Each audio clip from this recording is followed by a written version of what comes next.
എല്ലാവർക്കും സലു കിച്ചണിലേക്ക് സ്വാഗതം. അപ്പൊ ആദ്യം തന്നെ ഞാൻ പൊടിയരി നന്നായിട്ടൊന്ന് കഴുകിയിട്ട് കുറച്ച് വെള്ളം ഒഴിച്ച് വേവിക്കാൻ വെച്ചിട്ടുണ്ട്.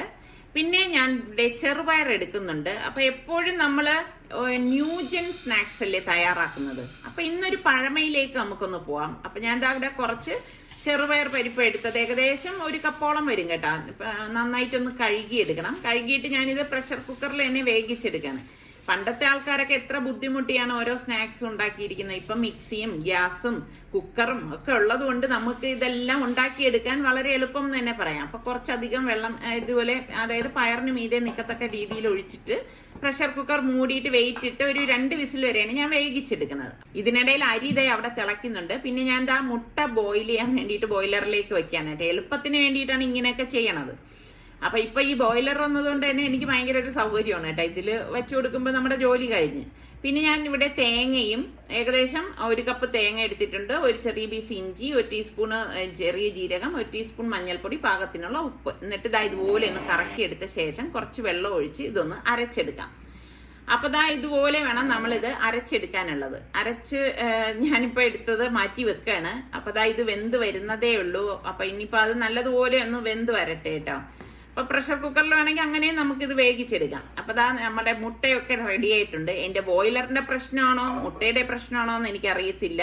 ഇപ്പൊ മുട്ട വെക്കുമ്പോ ഏതെങ്കിലുമൊക്കെ ഒരു മുട്ട ഇതുപോലെ അതിൽ പൊട്ടുന്നത് കാണാം കേട്ടാ. അപ്പൊ അരച്ച അരപ്പ് ഞാൻ നമ്മുടെ കഞ്ഞിയിലേക്ക് ഒഴിച്ചു കൊടുക്കാണ്. അപ്പം ഇത് നല്ല ടേസ്റ്റിയും നല്ല മണമുള്ള ഒരു കഞ്ഞിയാണ് കേട്ടോ. കാരണം പഴയ ആൾക്കാരൊക്കെ ഇഞ്ചിക്ക് പകരം ചുക്കാണ് ഉപയോഗിച്ചുകൊണ്ടിരുന്നത് കേട്ടോ. പക്ഷെ എന്റെ കയ്യിൽ ചുക്കില്ലാത്തതുകൊണ്ട് ഞാനിപ്പം ഇഞ്ചിയാണ് ചേർത്തത്. അപ്പൊ ചുക്കൊക്കെ ഇട്ടെടുക്കുമ്പോൾ അടിപൊളി കഞ്ഞിയാണ്. പിന്നെ പലരും ചോദിക്കും മാഷാളില്ലേ അതിടാത്ത എന്തേന്നൊക്കെ. എന്റെ കയ്യിൽ അതൊന്നും ഇല്ല കേട്ടോ. അപ്പൊ ഉള്ള ഇതുകൊണ്ട് ഞാനിത് ഉണ്ടാക്കിയെടുക്കുകയാണ്. പിന്നെ നമ്മുടെ സുൽത്താനാണെങ്കിൽ ഇത് ഭയങ്കര ഇഷ്ടമുള്ള ഒരു കഞ്ഞിയാണ്. അപ്പൊ ആ സമയം തന്നെ നമ്മുടെ ചെറുപയർ പരിപ്പ് വെന്തിട്ടുണ്ട്. അപ്പൊ ഞാൻ അതൊന്ന് ഡ്രെയിൻ ചെയ്തെടുത്ത്. അപ്പൊ ഞാൻ വലിയൊരു പാൻ എടുത്തിട്ട് ഈ ഡ്രെയിൻ ചെയ്ത പരിപ്പ് ഇതിലേക്ക് ഇട്ട് കൊടുക്കുകയാണ്. ഗ്യാസ് ഓൺ ചെയ്തിട്ടുണ്ട്. എന്നിട്ട് ഞാൻ ഇവിടെ 1/2 കപ്പോളം നല്ല കട്ടിയുള്ള ശർക്കരപ്പാനി ഒഴിച്ചിട്ടുണ്ട്. പിന്നെ 1 കപ്പോളം തേങ്ങ ഇട്ടിട്ടുണ്ട്. ഇതൊക്കെ നമ്മളുടെ അളവിനനുസരിച്ച് ഇട്ട് കൊടുക്കാൻ. 2 ടീസ്പൂണ് ഏലക്കാപ്പൊടി, പാകത്തിനുള്ള കുറച്ച് ഉപ്പ്, പിന്നെ പഞ്ചസാര വലിയൊരു സ്പൂൺ ഇട്ട് കൊടുക്കുന്നുണ്ട്. എന്നിട്ട് ഇതുപോലെ ഒന്ന് ഇളക്കി കൊടുക്കണം. പാകത്തിനുള്ള ഉപ്പെന്ന് പറയുമ്പോൾ ഒരു 1/4 ടീസ്പൂൺ ഉപ്പേ ഞാൻ ഇതിലേക്ക് ചേർത്തിട്ടുള്ളൂ കേട്ടോ. എന്നിട്ട് നല്ലതുപോലെ ഒന്ന് ഇളക്കിയെടുക്കണം. ഇത് വെന്തുടഞ്ഞാലൊന്നും ഒരു പ്രശ്നമില്ല കേട്ടോ. അപ്പൊ ഇതിപ്പം നമ്മള് നോർമൽ രീതിയിൽ നിന്ന് കുറച്ച് എന്തെങ്കിലുമൊക്കെ ഒരു വ്യത്യാസം വേണ്ടേ. അപ്പൊ അതിന് വേണ്ടി ഞാൻ അവിടെ 3/4 കപ്പ് അവൽ എടുത്തിട്ടുണ്ട്. അതും കൂടി ഇട്ട് കൊടുക്കണം. അപ്പൊ അവല് ഇടുമ്പോൾ ഉള്ള ഗുണം എന്തെന്ന് വെച്ചാല് ഇതിനൊരു മുറുക്കം കിട്ടുകയും ചെയ്യും. ടേസ്റ്റ് നോക്കിക്കഴിഞ്ഞാൽ കുറച്ച് വ്യത്യസ്ത ടേസ്റ്റിൽ നമുക്ക് ഉണ്ടാക്കിയെടുക്കാനും പറ്റും. അപ്പൊ ഇതുപോലെ ഒന്ന് ഇളക്കി അതിൽ നിന്ന്, അതായത് അതിന്റെ ആ വെള്ളത്തിന്റെ അംശം എല്ലാം പോയെന്ന് ഉറപ്പ് വരുന്ന സമയത്ത് ഞാൻ ഗ്യാസ് ഓഫ് ചെയ്തിട്ട് 1 ടീസ്പൂൺ നെയ്യും കൂടി ഇട്ട് കൊടുക്കുന്നുണ്ട് കേട്ടോ. ഇതൊക്കെ ഇടുമ്പോഴാണ് ഇതിനൊരു ടേസ്റ്റ് വരുന്നത്. എന്നിട്ട് ഇതൊന്ന് തണുത്ത ശേഷമാണ് ഞാനിത് ഉരുട്ടുന്നത്. കാരണം ചൂടോടുകൂടി ഉരുട്ടണ്ട കേട്ടോ. ഒന്ന് തണുക്കുമ്പോൾ ഇതിനൊരു മുറുക്കം കിട്ടും നമുക്ക് ഉരുട്ടാനായിട്ട്. അപ്പൊ അത് എളുപ്പം തണുത്ത് കിട്ടാൻ വേണ്ടിയിട്ട് ഞാൻ വലിയൊരു പ്ലേറ്റ് എടുത്തിട്ടുണ്ട്. അതിലേക്കൊന്ന് മാറ്റി കൊടുക്കാണ്. അപ്പൊ ഞാൻ ഒരു പ്ലേറ്റിലേക്ക് മാറ്റിയിട്ടുണ്ട്. ഇതൊക്കെ എന്ന് പറഞ്ഞു കഴിഞ്ഞാല് നമ്മളുടെ തനതായ പഴമയുള്ള പലഹാരങ്ങളാണ് അല്ലേ. അപ്പം ഞാൻ അതിങ്ങനെ ഉരുട്ടിയെടുക്കുകയാണ്. കണ്ട നമുക്ക് നല്ല ഈസി ആയിട്ട് ഉരുള പിടിക്കാൻ സാധിക്കുന്നുണ്ട്. അപ്പൊ ആദ്യം ഞാൻ ഇതെല്ലാം ഉരുട്ടി ഒന്ന് മാറ്റി വെക്കും കേട്ടോ. അപ്പൊ ഇന്നല്ലേ നമ്മളുടെ പുതിയ പുതിയ ന്യൂജേ പലഹാരങ്ങളൊക്കെ വന്നു തുടങ്ങിയിരിക്കുന്നത്. പണ്ടത്തെ കാലത്ത് ആൾക്കാരൊക്കെ ഇങ്ങനെയുള്ള പലഹാരങ്ങളൊക്കെയാണ് ഉണ്ടാക്കിയിരുന്നത്. അപ്പൊ ഞാൻ അതിന്റെ കോട്ടിങ്ങിന് വേണ്ടി ഒരു ബൗളിലേക്ക് 1 കപ്പ് മൈദാമാവും, 3 ടേബിൾ സ്പൂൺ വറുത്ത അരിപ്പൊടിയും, 1/2 ടീസ്പൂൺ മഞ്ഞൾപ്പൊടിയും, പിന്നെ പാകത്തിന് ഉള്ള ഉപ്പും ഇട്ട് 1 ടേബിൾ സ്പൂണോളം പഞ്ചസാരയും കൂടി ചേർത്ത് കൊടുക്കും. എന്നിട്ട് ഇളക്കി കൊടുക്കും. കുറച്ച് വെള്ളം ഒഴിച്ച് ഇതൊരു ദോശമാവിന്റെ ഒരു പരുവം, ദോശമാവിന്റെ ഇഡ്ഡലി മാവിന്റെ അതിന്റെ ഇടയിൽ നിൽക്കുന്ന ആ ഒരു പരുവത്തിൽ നമുക്കിതൊന്ന് കുഴച്ചെടുക്കാം. അപ്പൊ ഈ പറഞ്ഞ മാതിരി ഇതിൽ പ്രിസർവേറ്റീവ്സോ മറ്റൊന്നും ചേർക്കുന്നില്ല. തനതായ ഒരു നാടൻ പലഹാരം തന്നെയാണ്. അപ്പൊ അതവിടെ ഇരിക്കട്ടെ. അപ്പൊ ഞാൻ 3 സവാള അരിഞ്ഞത് മറ്റൊരു റെസിപ്പിക്ക് വേണ്ടി ഒരു ബൗളിലേക്ക് ഇട്ട് കൊടുക്കാണ്. സ്ലൈസ് ചെയ്ത് നമ്മളെ സവാള അരിഞ്ഞെടുക്കണം. എന്നിട്ട് പാകത്തിനുള്ള ഉപ്പും കൂടി ഇട്ടിട്ട് കൈ കൊണ്ട് നന്നായിട്ട് ഇതൊന്ന് ഞരടി എടുക്കണം. ഇതുപോലെ എടുക്കണം. അതിലാണ് അതിന്റെ ആ ഒരു ടെക്സ്ചർ ഇരിക്കുന്നത് കേട്ടോ. അപ്പൊ ഇതും നമ്മളുടെ ഒരു നാടൻ പലഹാരം തന്നെയാണ്. ഇപ്പൊ ആരും തിരിഞ്ഞു നോക്കാത്ത നാടൻ പലഹാരങ്ങളോടാണ് എനിക്കൊരു സ്നേഹം വന്നിരിക്കുന്നത്. അപ്പൊ അടച്ച് 5 മിനിറ്റ് വെച്ചിട്ടുണ്ടായിരുന്നു. അതിനുശേഷം അടപ്പ് മാറ്റിയിട്ട് ഇതുപോലെ ഒന്ന് ഇളക്കി കൊടുക്കുമ്പോൾ ഈ സവാളയിൽ നിന്നൊക്കെ നീര് ഇറങ്ങിയിട്ടുണ്ടാവില്ല. അപ്പൊ അങ്ങനെ വരാൻ വേണ്ടിയിട്ടാണ് നമ്മൾ 5 മിനിറ്റ് അടച്ച് മാറ്റി വെക്കണം കേട്ടോ. ഇതിലേക്ക് ഞാനിവിടെ 1/2 കപ്പ് മൈദാമാവും കൂടി ഇട്ട് കൊടുക്കുകയാണ്. ഇട്ട് കൊടുത്ത ശേഷം എല്ലാം ചേർത്തിട്ടൊന്ന് മിക്സ് ചെയ്ത് കൊടുക്കാം. അപ്പോൾ അതിൽ ഓൾറെഡി ഈർപ്പമുണ്ട്, നമ്മളിനി വെള്ളം ചേർക്കേണ്ട ഒരു ആവശ്യവും ഇല്ല കേട്ടോ.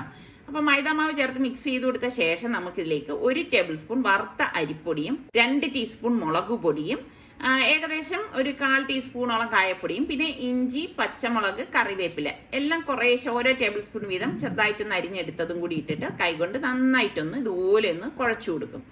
അപ്പം വെള്ളം ഒട്ടും ചേർക്കേണ്ട ആവശ്യമില്ല. ഉറപ്പായിട്ട് നമ്മളുടെ ആ സവാളയിൽ നിന്നുള്ള ഈർപ്പം തന്നെ മതിയാവും. എന്നിട്ട് ഇതിന്റെ പരുവം എന്ന് പറഞ്ഞാൽ നമ്മൾ ഉരുട്ടിയെടുക്കുമ്പോൾ നമുക്ക് ഇങ്ങനെ പറ്റണം, അതാണ് അതിന്റെ പരുവം. പിന്നെ മെയിൻ ആയിട്ട് ഇതിൽ ശ്രദ്ധിക്കേണ്ട കാര്യം എന്താണെന്ന് വെച്ചാൽ മാവിന്റെ അളവ് കൂടരുത് കേട്ടോ. ഞാൻ ഇതുപോലെ ഉരുട്ടിയിട്ട് ഒന്ന് പരത്തി കൊടുക്കുന്നുണ്ട്. അങ്ങനെ വരുമ്പം നമുക്ക് എല്ലാ ഭാഗവും പെട്ടെന്ന് വെന്ത് കിട്ടും. അപ്പം ഞാൻ ഇരുമ്പ് ചട്ടിയിലേക്ക് ഇതൊക്കെ പൊരിച്ചെടുക്കാനുള്ള എണ്ണ ഒഴിച്ചു വെച്ചിട്ടുണ്ട്. എന്നിട്ട് നമ്മളുടെ ഈ ഉരുട്ടി വെച്ചിരിക്കുന്ന ബോൾസ് ഉണ്ടല്ലോ, ചെറുപയർ ഉരുട്ടിയ ബോൾസ് എടുക്കുന്നു. എന്നിട്ട് മൈദയുടെ ബാറ്ററിൽ മുക്കിയ ശേഷം ചൂടായ എണ്ണയിലേക്ക് ഇട്ടിട്ട് നമുക്ക് പൊരിച്ചെടുക്കാം. ശരിക്കും പറഞ്ഞാൽ അതായത് നമ്മളുടെ ഈ നാടൻ പലഹാരങ്ങൾ ഇഷ്ടമുള്ള എത്ര പേരുണ്ടെന്ന് പറയണേ.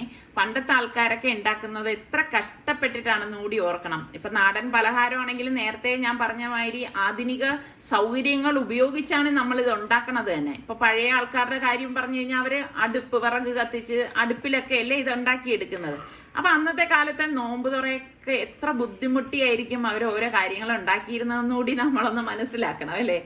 അപ്പൊ ഇതുപോലെ തിരിച്ച് മറിച്ചു വിട്ട് വേണം ഇത് റെഡിയാക്കി എടുക്കാനുള്ളത്. അപ്പൊ ഇതിന് ചിലര് സുഖിയൻ എന്നും പേര് പറയും. പിന്നെ നമ്മളുടെ ഇവിടെ തിരുവനന്തപുരത്തൊക്കെ മോദകം എന്ന് പറയും. അപ്പൊ നിങ്ങൾ ഇനി വേറെന്തെങ്കിലും ഇദ്ദേഹത്തിന് പേരുണ്ടോ എന്നുള്ള കാര്യമൊന്നും എനിക്ക് അറിയത്തില്ല. അറിയാമെങ്കിൽ നിങ്ങളൊന്ന് കമന്റ് ചെയ്യണം കേട്ടോ, നിങ്ങളൊക്കെ എന്ത് പേരിട്ടാണ് വിളിക്കുന്നതെന്ന്. അപ്പൊ ഇത് വളരെ എളുപ്പം നമുക്ക് തയ്യാറാക്കി എടുക്കാൻ പറ്റുന്ന നല്ല ഒരു കിഡിലൻ സ്നാക്ക് തന്നെയാണ്. ഞാൻ നേരത്തെ പറഞ്ഞതുപോലെ യാതൊരു മായവും കലരാത്ത സംഭവമാണ്. അപ്പൊ എല്ലാവരും ഇതൊന്ന് ഈ ഒരു രീതിയിൽ ട്രൈ ചെയ്യാത്തവരുണ്ടെങ്കിൽ ഒന്ന് ട്രൈ ചെയ്ത് നോക്കണേ. അപ്പൊ ട്രൈ ചെയ്യാത്തവരും നമ്മുടെ കൂട്ടത്തിലൊക്കെ ഉണ്ടാവുമല്ലോ. അപ്പൊ ഞാനിവിടെ എല്ലാം വറുത്ത് കോരിയിട്ടുണ്ട്. എന്നിട്ട് ബാക്കിയുള്ളതും കൂടി നമുക്ക് ഇതുപോലെ തന്നെ ഇട്ട് വറുത്തെടുക്കാം. അപ്പൊ ഇത് എണ്ണ കുടിക്കുകയോ ഒന്നും ചെയ്യത്തില്ല കേട്ടോ. അപ്പൊ ഈ രീതിയിൽ നിങ്ങൾ ട്രൈ ചെയ്ത് നോക്കിയിട്ട് എനിക്കൊന്ന് ഫീഡ്ബാക്ക് തരണേ. എന്നിട്ട് അതേ എണ്ണയിൽ തന്നെയാണ് ഞാനിപ്പം നമ്മളുടെ ഉള്ളിവടയും തയ്യാറാക്കണത്. അപ്പൊ അതും ഇതുപോലെ ഞാൻ നേരത്തെ കാണിച്ച പോലെ ഒന്ന് ഉരുട്ടിയിട്ട് ഒന്ന് പരത്തിയിട്ട് എണ്ണയിലേക്ക് ഇടും. വളരെ ടേസ്റ്റി ആയിട്ടുള്ള ഒരു പലഹാരം തന്നെയാണ് അല്ലേ, നാടൻ പലഹാരം. അപ്പം ഇത് ഞാൻ പൊരിക്കുന്നതൊക്കെ ഞാൻ നോമ്പ് തുറക്കുന്നതിന് തൊട്ട് മുൻപേ പൊരിച്ചെടുക്കാറുള്ളൂ കേട്ടോ. ഇതൊക്കെ നല്ല ചൂടോടുകൂടി കഴിക്കണം. ശരിക്കും പറഞ്ഞാൽ ഇതിന്റെ ഒരു അയലത്തും വരൂല നമ്മളുടെ ഇന്നത്തെ കാലത്തെ സ്നാക്സ് എന്നൊക്കെ പറഞ്ഞു കഴിഞ്ഞാൽ. പഴമയുള്ള സ്നാക്സ് എന്ന് പറഞ്ഞാൽ അതൊരു പ്രത്യേകത തന്നെയാണ് അല്ലേ. നെയ്യപ്പം, ഉണ്ണിയപ്പം, എന്തെല്ലാം പലഹാരങ്ങൾ. അപ്പൊ അതിൽ നിന്ന് കുറച്ച് എണ്ണ ഞാൻ ഒരു പാനിലേക്ക് ഇട്ടിട്ട് 1 ടീസ്പൂൺ കുരുമുളക് പൊടി, ഗരം മസാലപ്പൊടി, മുളക് പൊടി, മഞ്ഞപ്പൊടി, മല്ലിപ്പൊടി, പാകത്തിനുള്ള ഉപ്പ് ഇത്രയും കൂടി ചേർത്തിട്ട് നമ്മൾ ഈ മുട്ട പുഴുങ്ങിയെടുത്തില്ലേ അതിനെ ഒന്ന് വരഞ്ഞിട്ട് നമുക്ക് ഇതിലേക്ക് ഇട്ട് കൊടുക്കാം. ഇതിലേക്ക് ഇട്ടിട്ട് ഒന്ന് ഇളക്കിയെടുക്കുക, അത്രയേ ഉള്ളൂ കേട്ടോ. ഇതും നമ്മളുടെ പഴയകാല മുട്ട ഫ്രൈ തന്നെയാണ്. അപ്പം നോമ്പ് തുറക്കാനുള്ള നേരം ആയപ്പോഴേക്ക് വാട്ടർമെലൺ ജ്യൂസൊക്കെ അടിച്ച് കൊണ്ടുവന്നിട്ടുണ്ട്. അപ്പം നമ്മുടെ കഞ്ഞിയും റെഡി ആയിട്ടുണ്ട്. അപ്പം പിന്നെ കുറച്ച് ഫ്രൂട്ട്സും. അപ്പം ഇതൊക്കെ തന്നെയാണ് നമ്മളുടെ ഇന്നത്തെ നോമ്പ് തുറ എന്ന് പറയുന്നത്. അപ്പം നിങ്ങളിൽ ഇതുപോലെ വെറൈറ്റിയും പഴമയുള്ള പലഹാരങ്ങൾ ഏതാണ് നിങ്ങൾ ഉണ്ടാക്കുന്നതെന്ന് കൂടി ഒന്ന് കമന്റ് ചെയ്യണേ. അപ്പൊ ഇന്നത്തെ നമ്മളുടെ നാടൻ പലഹാരങ്ങൾ കൊണ്ടുള്ള നോമ്പ് തുറ നിങ്ങൾക്ക് എല്ലാവർക്കും ഇഷ്ടമായെന്ന് വിശ്വസിക്കുന്നു. അപ്പൊ ഇതിൽ ഏതാണ് നിങ്ങൾക്ക് ഇഷ്ടപ്പെട്ടതെന്ന് കൂടി ഒന്ന് കമന്റ് ചെയ്യണം കേട്ടോ. പിന്നെ നിങ്ങൾ ഉണ്ടാക്കണ വെറൈറ്റി ഐറ്റംസ് കൂടി ഒന്ന് പറയുക, നാടൻ പലഹാരങ്ങൾ കേട്ടോ. അപ്പൊ നമ്മളുടെ ചാനല് സബ്സ്ക്രൈബ് ചെയ്യാത്തവരുണ്ടെങ്കിൽ സബ്സ്ക്രൈബ് ചെയ്യാനും ബെല്ലൈക്കൺ പ്രസ് ചെയ്യാനും ഒന്നും മറന്നു വരുതേ. അപ്പൊ അടുത്ത് നമുക്ക് നല്ല റെസിപ്പിയുമായി കാണാം. അതുവരയ്ക്കും എല്ലാവർക്കും ഒരിക്കൽ കൂടി റംദാൻ മുബാറക്.